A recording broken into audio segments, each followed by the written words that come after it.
Hey everyone, welcome to the Redmen TV. I'm Steve Hutt. I have just spoken to Paul Gorst of the Liverpool Echo all about Jeremie Frimpong.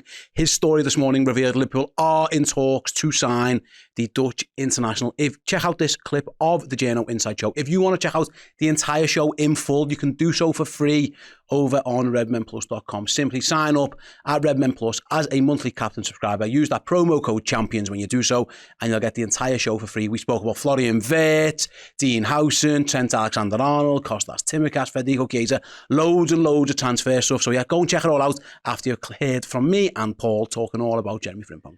Right then, Paul, let's talk about Jeremie Frimpong. Loads of updates over the last 24, 48 hours. The latest now, I know your colleague Ian Douglas just literally wrote about 7 minutes ago, this went live on the Liverpool Echo website. Liverpool are in talks to sign Jeremie Frimpong as a 30 million transfer edges closer. Liverpool are keen to make the Holland international, Jeremie Frimpong, their first signing of the summer transfer window. And it goes on to say, of course, the chats are ongoing with the players' representatives. Yeah. There's a release clause in the region of £30 million. So, yeah, it feels like this one is very, very close, if not almost there. Is that right? Yeah, I mean, it depends how far along the talks are, but, you know, Liverpool have known, certainly at the very earliest since March, that Trent Alexander-Arnold would be leaving. I personally think they've maybe known a little bit longer than that. So they've had plenty of time and space to plot the next move with regards to what they do in terms of the replacements. Now, I think a lot of that has been, let's give Conor Bradley a little look and see how he gets on. And Slot was massively complimentary of him last week. He sort of likened him to Achraf Hakimi and said, you know, he's that sort of explosive style of fullback. But the big question is the durability. And I think even when he's fit, he still struggles to play 90 minutes at that intensity. And he's a young player and, you know, he's got a massively big future. But maybe is a little bit of a risk to throw him in as Liverpool's first choice for the long haul, knowing that he has one or two issues that he needs to work on and build up and fix. So while that's happening, Liverpool have been obviously assessing the market. And I think they are in talks with Jeremie Frimpong's representatives and Bayer Leverkusen at the moment. I think obviously the existence of a release clause makes things a lot more smooth. You know, Liverpool have used release clauses to great effect in recent years. They did it with Dominic Szoboszlai, which even Jörg Schmacker thought was pretty high, on the high side at the time, £60 million. But I think it was running out, so Liverpool just decided he had to pay it and get another midfielder in, and that came after Alexis McAllister's £35 million release clause. And I think with release clauses, they're not always massively sort of advertised. You know, clubs don't tell you that they have players that have release clauses, so a lot of this is working with the representatives, working with the agents, establishing good relationships, and then you sort of get told those sorts of details that can help you along the way. So maybe that's happened with Frimpong, and I think, what is he, a 24-year-old Dutch international, a bit of a different style to Trent, you know, a more explosive ball progressor, carrier of the ball, dribbler and all that sort of stuff. But for the price range, for the age, the quality of the player, a lot of it ticks Liverpool's boxes. And like we say, they are now looking to make further inroads and bring him to the club. On that as well, it's interesting because a lot of reporting out to a lot of it came from Germany yesterday. About the interest, and then obviously now it's come out. I'm guessing Liverpool have put their thoughts across as well. It does feel like I don't know whether it was the Trent news being official. Is this one that maybe they've had lined up for a while and they decided actually now, and as well, Leverkusen season is pretty much done and dusted as well, and now Liverpool again. It feels like they've maybe ramped things up a little bit over the last couple of weeks on the back of course, the announcement that Trent's definitely going. Yeah, I think that's fair. Obviously, like I say, they will have known at least for now, for the best part of 2 months. When Real Madrid were making moves at the end of December, I think it's a fair assumption that Trent's mind's made up back then as well. So Liverpool have known for a good while now that they will have had to have made a decision at some point on what happens next with the right back. And I think they've been quite relaxed because the discovery of this release clause and, you know, they think the player, we spoke about it on last week's show, that David Ornstein reported that the player would jump at the chance to move to Liverpool. So that tells me that that's coming from the players' camp. They're sort of making it known that if Liverpool are at the table, then absolutely we would like to move. So I think they've known that the player is keen on a move and the release clause is there. So they've been quite relaxed about it all. You know, they know that they can meet that release clause. It's not extortionate. It's not silly money for a club of Liverpool's stature. So, I think they've been quite relaxed with it and, you know, are progressing now with a deal. I don't think there's any desperation or any panic or anything like that. It will just be that he's being outlined as someone who can come in and you know, replace a real big star in Trent Alexander-Arnold, and he's going to be a high-quality Netherlands international. So, yeah, a lot about it makes sense. Yeah, so about the relationship stuff there, because the release clauses can make things a little bit tricky, and I think, like I say, Ian writes here, Leverkusen are being kept aware of developments, although they will have no option but to submit the sale with the release clause. We understand that, but it feels like Liverpool, again, it was with Brighton, it felt like Liverpool were praised by how they acted around the McAllister situation. They did the same when they signed Dominic Szoboszlai. They're also being linked with another Leverkusen player, Florian Wirtz, we're going to touch upon later on in the show. Stay tuned for that, guys, if you're watching this on the Redmen Plus channel. It feels like Liverpool are, I don't know, I need to be careful how I say this. Real Madrid don't act like this, basically. Real Madrid sometimes get accused of being a bit brash. Even though they, Arne Slot, made his Trent joke, and it felt like a little backhanded dig at how Real Madrid act themselves in the market. Is this Liverpool just, again, if they want a player, they don't have to keep Leverkusen informed if they don't really want to. They can just go and do everything they want and then go, here's the dough. It feels like Liverpool have a certain way of working where they're trying to keep these relationships, because again, you might need someone on your side when you're trying to sign a Florian Wirtz, or they try to sign Moise Caicedo. It feels like they're trying to do things the right way. 100%, yeah, and I think maybe that was borne out with people in the industry when the whole Caicedo saga unfolded. I think Brighton were very unhappy with how Chelsea acted around that time, and very pleased with how Liverpool handled things. And it's a key thing for Liverpool how they work. They don't like to rock the boat. They don't try to push the weight around or anything like that. They do try to maintain healthy level of dialogue with clubs and with agents and families of players and all that sort of stuff.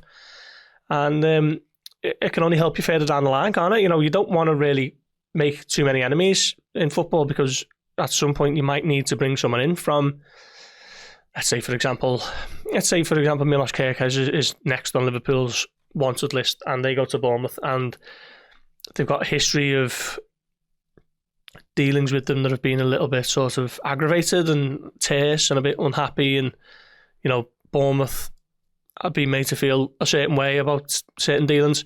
That's not going to help you when you're looking to negotiate and do a deal, essentially. So yeah, I mean, it sounds simple, but it's an important thing to keep good, healthy relationships with other clubs.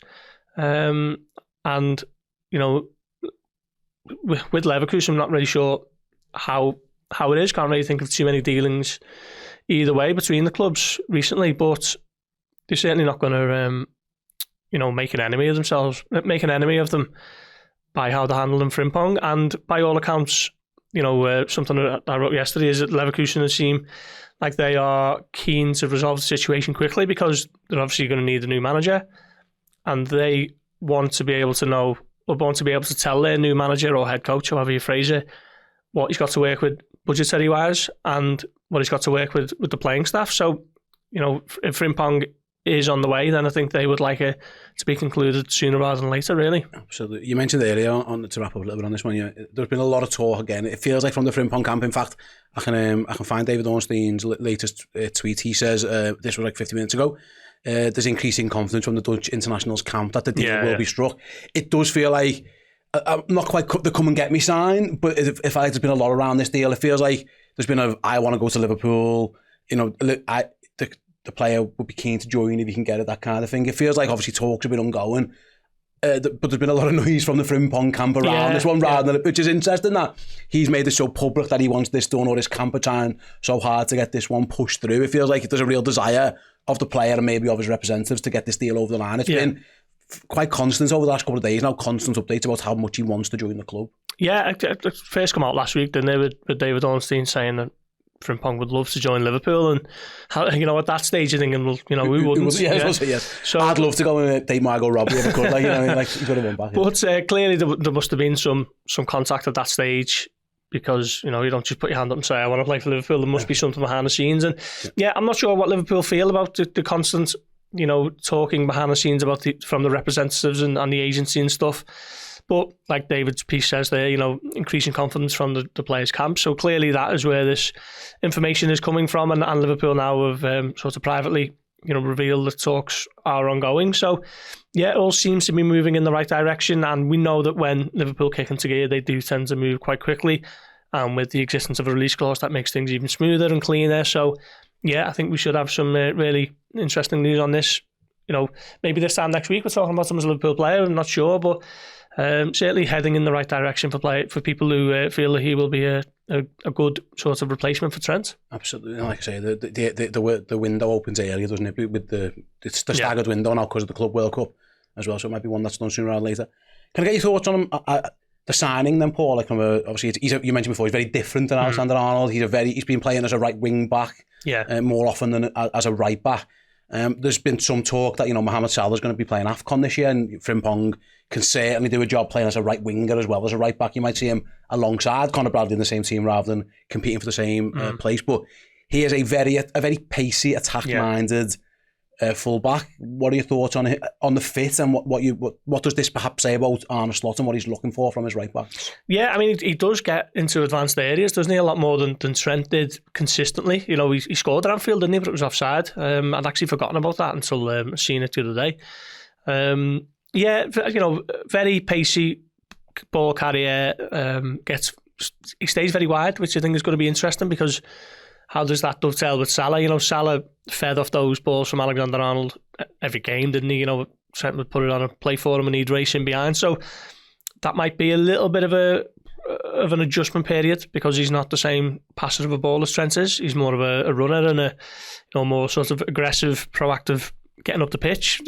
Trent sort of stayed a little bit further back, didn't he, where he could sort of unlock defences and stuff. So there's going to be an adjustment period there, and that'll be on Slot to work out the kinks. I think it'll be interesting to see how Salah dovetails. Does that mean Salah's going to move further in field slightly, and Frimpong's going to be getting on the overlap more? It's going to be interesting to see how Liverpool develop. He's very, aggressive and proactive, isn't he, getting up and down the pitch, which I think Conor Bradley is as well. So we've spoken a lot about what Slot wants from his fullbacks, a little bit more orthodox style.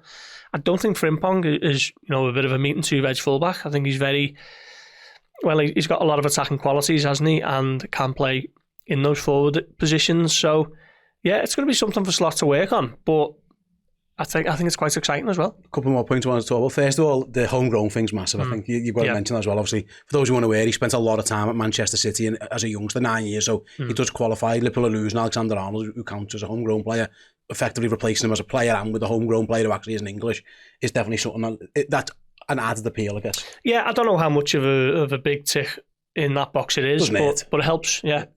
I've always got this feeling that Liverpool, very rarely should be sort of hamstrung by the homegrown quota in terms of, I think if you're having to make signings based on that alone, I think there's a problem somewhere down the line. I think you probably got your squad balance wrong because that can't be the major consideration.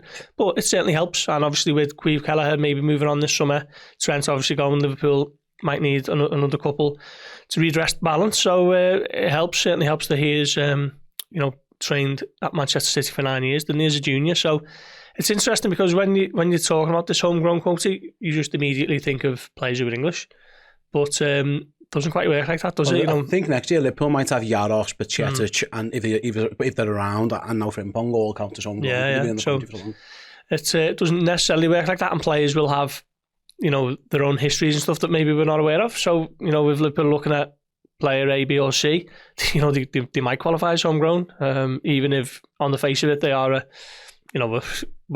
French international or whatever it may be. The way the rules work, Andy Robertson isn't homegrown, Jeremie Frimpong is. It's just it's a crazy one. The final point, again, with all due apologies to Federico Chiesa, I'm not quite sure where that was at in terms of the signings, in terms of whatever, but it feels like the first major signing that Arne Slot's going to make, he's going for a Dutch player. The Dutch contingent is very strong now. Yeah. You've got Van Dijk, Gravenberch, Gakpo, you're now about to have Jeremie Frimpong. You've got him and all his coaching staff as well.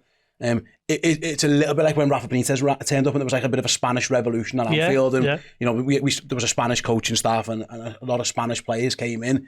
It's reminiscent a little bit of that. I don't think we should be too surprised that the manager's gone back to a Dutch player. He probably knows quite well for his first major signing. Again, apologies, Federico.